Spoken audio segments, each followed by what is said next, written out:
ღირსი პაისი ათონელი. სიტყვანი მონაზნური ცხოვრების შესახებ. თავი მეათე, მონაზვნად აღკვეცა. მამაო, ანაფორით შემოსვა და მონაზვნად კურთხევა ერთი და იგივეა? არ არის ერთი და იგივე. ანაფორის შემოსვით ადამიანი მონაზონი ვერ გახდება. უბრალოდ კურთხევას იღებს, რომ ანაფორა შეიმოსოს, რათა მოემსახუროს, მაგალითად ტაძარს როგორც მნათე. მონაზვნად კურთხევა კი ჩვეულებრივი აღკვეცაა. ვინც მონაზვნად აღიკვეცება, არ აქვს დაქორწინების უფლება, რადგან მდუმარედ დებს აღთქმებს, საბოლოოდ ტოვებს სოფელს და საკუთარ თავს ღმერთს უძღვნის. უღელსა შენსა მეუფეო, საცხოვრებელსა შეიწყნარე მონაი შენი, წერია ლოცვაში. ახალი სახელიც მაშინ ეძლევა. ზოგიერთ მონასტერში, როცა ვინმე მეტანიას შეასრულებს და მონაზნურ ცხოვრებას შეუდგება, ჩოხით, ანაფორითა და სკუფიით მოსავენ. გული მეუბნება, რომ უმჯობესია გამოსაცდელმა მონაზონმა არ შეიმოსოს სამონაზნო შესამოსელი, რა კი ჯერ მონაზვნად არ აღკვეცილა, რათა თუ შემთხვევით მონასტერში ვერ დამკვიდრდება და ერში დაბრუნდება, არ გახდეს დაბრკოლების საბაბი ერისკაცთათვის, რომლებსაც არ ეცოდინებათ, რომ იგი მონაზვნად არ აღკვეცილა. მამაო, როგორც ერთმა წინამძღვარმა გვითხრა, იგი იმ დასკვნამდე მივიდა, რომ გამოსაცდელ მონაზვნებს პირდაპირ დიცქემაში აღკვეცავს. ეს ცოტა სახიფათოა. როგორც საერო ცხოვრებაში ჯერ ქორწინების პირობას დებენ, შემდეგ დაწინდვა ხდება, ბოლოს კი ქორწინდებიან, ასევე მონაზნურ ცხოვრებაშიც კარგი იქნება, რომ ყველაფერი თანმიმდევრულად მოხდეს. ვისაც მონაზნობა სურს, თავიდან მეტანიას ასრულებს, როგორც გამოსაცდელი მორჩილი და რჩება მორჩილად 1-დან 3 წლამდე. შეიძლება მეტიც, თუ ყოყმანობს. შემდეგ წაეკითხება ანაფორის ლოცვა. შესაბამისად ხდება მონაზონი, მოგვიანებით კი დიდ სქემას შეიმოსავს. ცხადია, ზოგ შემთხვევაში შეიძლება პირველი 2 ეტაპიდან რომელიმე გამოტოვებულ იქნას, მაგრამ უმჯობესია მონაზნობის მსურველი წმინდა მამათა მიერ დადგენილ თანმიმდევრობას მიჰყვეს.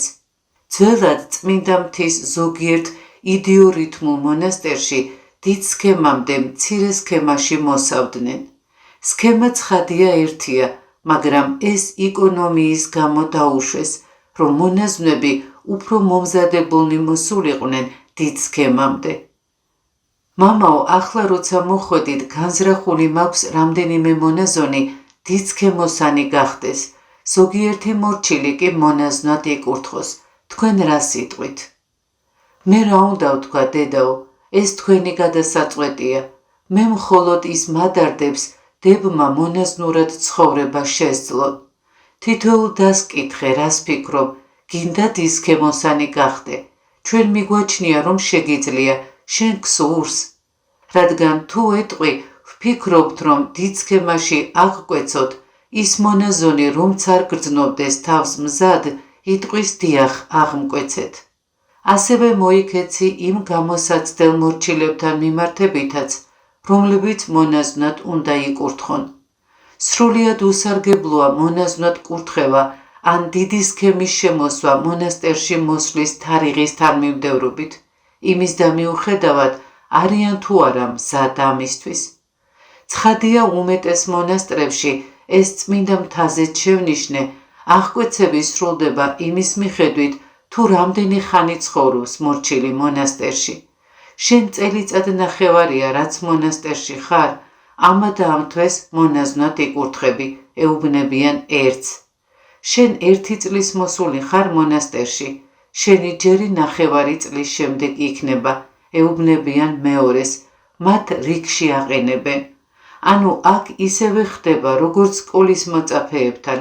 მეცადინეობენ თუ არ მეცადინეობენ, არიან თუ არა კარგი მოწაფეები, მაინც გადადიან მომდევნო კლასში. და თუ კი ასე გადავლენ, რა მოხდება? შემდეგ სადღაც გაიჭედებიან. იგივე ეხება მონაზვნად თუ დიდ სქემაში აღკვეცასაც.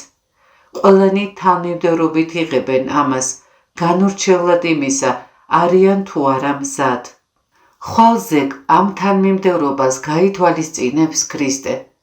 ხოლო თუ მონაზონმა იცის განსაკუთრებით დიდი სქემის შემთხვევაში, რომ ჯერ გარკვეული ნაკლოვანებები უნდა გადალახოს და ეცდება მოიკვეთოს ისინი, ამის შემდეგ დიდი სქემის მიღებით მას საღვთო მადლი მოიხილავს და ბუნებრივად განაგრძობს სვლას.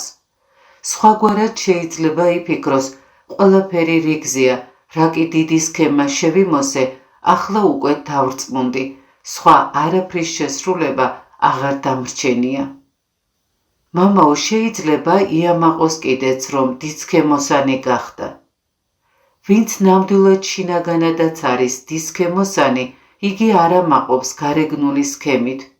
მე ხშირად არც კი ვიმოსები იმ სქემით, რომელიც აღკვეცისას მომცეს, უბრალოდ ტანისამოსის შიგნით ვატარებ მცირე ზომის სქემას. ასე იმიტომ ვიქცევი, რომ ვინმეს, ვინც ჯერ მხოლოდ მონაზონია, შურის საბაბი არ მივცე. როდესაც მან არ იცის, რომ დიდსქემოსანი ვარ, გარკვეულწილად ნუგერს იღებს, რამე თუ ჯერ არც მას შეუმოსია დიდი სქემა. გული მეუბნება, რომ კარგი იქნებოდა, თუ კი დიდსქემოსანი გარეგნულად არაფრით იქნებოდა განსხვავებული იმისგან, ვინც მონაზვნად არის ნაკურთხი, რათა მან, ვისაც დიდი სქემა არ შეუმოსავს, თავი უხერხულად არ იგრძნოს. ერთ-ერთი მორჩილის მშობლებმა ითხოვეს, რომ შვილის აღკვეცას დაესწრო. დედაო, როგორც შეუფერებელია, რომ მონაზონი ერისკაცთა ქორწინებას დაესწროს, ასევე შეუფერებელია ერისკაცის დასწრება მონაზონთა ქორწილზე. სხვა საერო ცხოვრება და სხვა მონაზნური. ასევე აღკვეცის მსახურებას მთავარ ტაძარში კი ნუ შეასრულებთ, არამედ რომელიმე ეკვდერში, რათა აღსრულდეს მდაბლად და უხმაუროდ და არა მსგავსად საერო რიტუალებისა. აღკვეცის შემდეგ მონაზონი მაშინვე უნდა განმარტოვდეს ერთი კვირით. სიმყუდროვე მათ ძალიან დაეხმარებათ, რომ შინაგანი საღვთო ცვლილება იგრძნონ. მამაო, გავიგეთ, რომ ზოგიერთ მონასტერში აღკვეცის დროს ტკბილეულს არიგებენ შაქარლამით. ეს მონაზნობას არ შეეფერება. მამაო, მონაზნად კურთხევისთვის თავს მოუმზადებლად ვთვლი. ამას რატომ ამბობ, რაში მდგომარეობს სირთულე?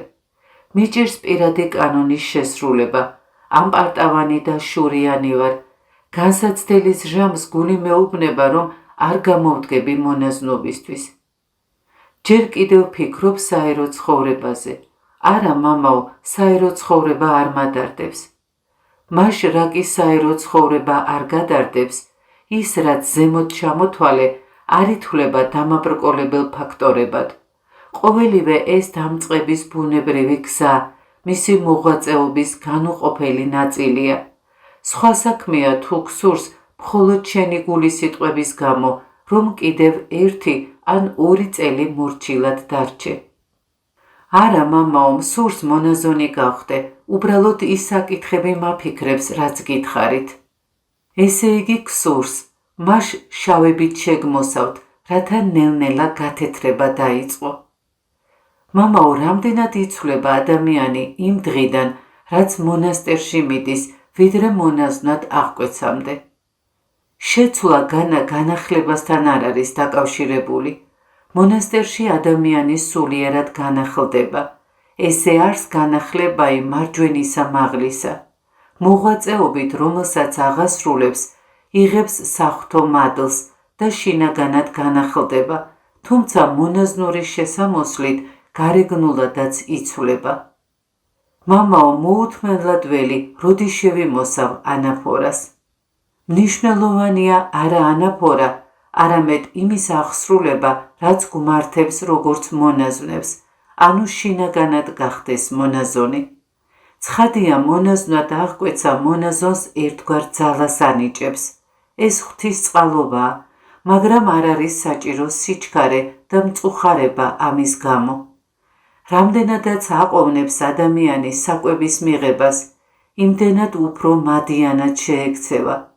დაკვირვებული ვარ, რომ ვინც ჩქარობს ანაფორით შემოსვას, იშვიათად წარემატება. ის ფაქტი, რომ მორჩილს სწრაფად სურდეს მონაზვნად აღკვეცა, თანაც იჟინებდეს ამას თავის ბერთან, ნიშნავს, რომ იგი არ ჩაღრმავებია საკუთარ თავს. მას გარეგნული აინტერესებს და ამიტომ ფიქრობს, როგორ წარმოვაჩინო, რომ მონაზონი გავხდი, რა სიტყვიან სხვები თუ კი დავაყოვნებ. გარეგნული იერის შეცვლა ადვილია, მაგრამ არაფერს გვარგებს, თუ მას შინაგანი ცვლილებაც არ ახლავს. ამ შემთხვევაში მონაზონი გარეგნულად კი ატარებს ანაფორას, მაგრამ შინაგანად არაფერი შეუცვლია. კმაყოფილდება იმით, რომ ანაფორა შეიმოსა და უგულებელყოფს იმას, რაც უნდა აინტერესებდეს. საბოლოოდ კი იქამდე მიდის, რომ მხოლოდ გარეგნულად რჩება მონაზონი, მაგრამ ეს გარეგნული მას მომავალ ცხოვრებაში განსჯის. როგორ შეძლებს ადამიანი, რომ შინაგანადაც შეიცვალოს? საკუთარი თავის გამოკვლევით. ყურადღება მიაქციოს თავის აქციას სხვების მიმართ და საკუთარი გრძნობები ღიად არ დატოვოს. თუ საკუთარ თავს ვმეთვალყურეობთ, მაშინ გვექნება კეთილი მშფოთვარება, სიფხიზლე, გონიერება და მოღვაწეობის სული. თქვენ მითხარით, რომ დროთა განმავლობაში სულიერად მომწიფდები, მაგრამ მიზანი ისაა, რომ დრო არ დავკარგო. დიახ, მიზანი ისაა, რომ არ დაემსგავსო შინდის ხეს, რომელიც ყველაზე ადრე მარტის თვეში ყვავილობს, მაგრამ შინდი სექტემბერში მწიფდება. ახლა ერთი თხრობა გამახსენდა დათვსა და მელასთან დაკავშირებით. როგორც კი დათვმა დაინახა, რომ შინდის ხე აყვავილდა, მელას უთხრა, მე წავალ და შინდის ხის ქვეშ დავჯდები, რომ შინდი ვჭამო. დიახ, შინდის ხესთან დაჯექი, რადგან მცირე ხანში შინდი დამწიფდება. მსხალს ჯერ კვირტებიც არ გამოუღია, მაგრამ არა უშავს. მე მსხლის ხესთან წავალ და მსხლის დამწიფებას დაველოდები, უთხრა მელამ. დათვი ელოდა შინდის დამწიფებას, მაგრამ მამაოდ. მელამ კი ამასობაში ყველა მსხალი შეჭამა. ადამიანი ცხადია არ გავს ხილს, რომელიც განსაზღვრულ დროს მწიფდება. როცა ადამიანი საკუთარ თავს მეთვალყურეობს და მასში კარგი მშფოთვარება გაჩნდება, მაშინ სულიერად სწრაფად მწიფდება. მამაო, როგორ ირჩევთ სახელს, რომელიც რომელიმე მორჩილს უნდა დაარქვათ? გააჩნია, ზოგჯერ მორჩილს ვეკითხებით, იქნებ რომელიმე წმინდანის მიმართ კრძალულება აქვს. ზოგჯერ ვითვალისწინებთ მის ხასიათს, ზოგჯერ მის ღვაწლს.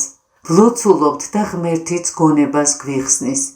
მონაზნობაში არ შეიძლება შენ ამბობდე თეთრიაო, მე კი გინდა თუ არა შავია მეთქი გავიძახოდე. შეიძლება რომელიმე მორჩილს არ სურდეს სახელის შეცვლა და ამისთვის სულიერი მიზეზიც ჰქონდეს. ჩვენ ყურად ვიღებთ მის აზრს, შენ რომელი სახელი გსურს? ვერ ვიტყვი, რომ რომელიმე სახელს ვამჯობინებ, უბრალოდ ზოგჯერ ვფიქრობ, რომ ღვთისმშობლის სახელის შეცვლას არ ვისურვებდი. მნიშვნელოვანია, რომ გაამართლოს სახელი, რომელსაც დაგარქმევენ და არა ის, მცირე წმინდანის სახელი იქნება თუ დიდის. ზოგიერთს გონია, რომ თუ ღვთისმშობლის ან რომელიმე დიდი წმინდანის სახელს უწოდებენ, საკითხი მოგვარებულია, თან ამაყობენ კიდეც. არადა ხომ ხედავ, ორი წმინდანი გვყავს სახელით კოპრისი, მათ სიტყვა კოპრიაც კი განწმინდეს. სიტყვა კოპრია ბერძნულად ნეხვს ნიშნავს, საოცარია. ერთი მათგანი დაიბადა წმინდა თეოდოსი კინობიარქის სავანის თავლაში, სადაც დედამისმა თავი შეაფარა, რათა აგარიანელებისგან თავი დაეღწია. როცა საფრთხემ ჩაიარა, მამებმა ბავშვი აიყვანეს, რადგან დედამისი გარდაცვლილი იყო და ღირსმა თეოდოსიმ გადაწყვიტა მისთვის კოპრისი დაერქმიათ. როცა გაიზარდა, მონაზვნად აღიკვეცა და ისეთ საზომს მიაღწია, რომ მხეცებსაც კი ათვინიერებდა. მეორე მოსაგრე და მისიონერი იყო. მის მიერ აღსრულებული სასწაულების შემხედვარე მრავალმა კერძთაყვანისმცემელმა ქრისტიანობა მიიღო. მამაო, ჩვენთვის ნათქვამი გაქვთ, რომ თითოეული რამდენადაც შეუძლია, უნდა გამოეხმაუროს თავის სახელს. ეს რას ნიშნავს? თითოეულ სახელს აქვს თავისი ვალდებულებებიც. შენი წმინდანი აქ რომ ყოფილიყო, შენც იმავეს გეტყოდა, რაც ალექსანდრე დიდმა უთხრა ერთ ჯარისკაცს, რომელიც ბრძოლის დროს იმალებოდა. კითხა მას სახელი და როცა მან უპასუხა, ალექსანდრემ ქვიაო, უთხრა, ან სახელს შეიცვლი, ან ცხოვრების წესო.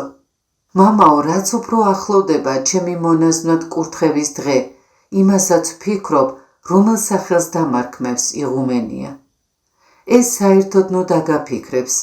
მე ვილოცებ, რომ სახიერი ღმერთი შენს ახალ სახელში ყოველთვის ხედავდეს შენს განახლებულ ადამიანს, ახალი აღთქმის ახალ ადამიანს. ამაში ის წმინდანიც შეგეწევა, რომლის სახელსაც მიიღებ. ჩვენ ყველანი ვილოცებთ, ამასთან შენც გამოიჩენ ერთგვარ კეთილშობილურ მცდელობას.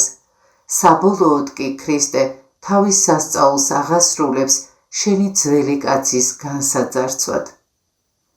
მამაო, ილოცეთ, რომ ახლა როცა სახელი შევიცვალე, ცხოვრებაც შევიცვალო.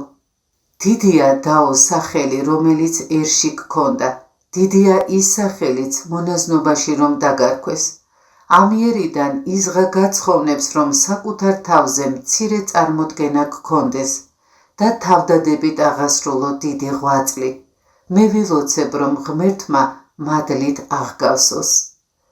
მამაო, ამ დღეებში მონაზვნად კურთხევის შემდეგ რა უნდა მოვიმოქმედო?